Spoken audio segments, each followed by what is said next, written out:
নদীর ভিতরে একটা সন্তান পানির মধ্যে খেলা করতেছে, খেলা করতে আছে। সন্তান তো বুঝে না পানির জায়গা, পানি যদি সে বেশি ছেড়ে চলে যায়, বেশি গভীরে চলে যায়, সে তো মৃত্যুবরণ করবে। ছোট্ট মানুষ সে তো বুঝে না।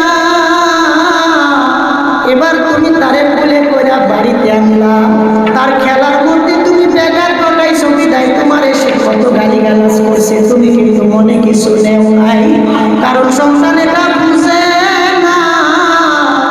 ও বাজান, আমরা তো কোরআন হাদিস পড়া দেখছি, আমরা তো দেখতেছি তোমরা জাহান্নামের ধারের মধ্যে খেলা করতে আসো, আগুনের গুনার মধ্যে মজা পাইয়া পাইয়া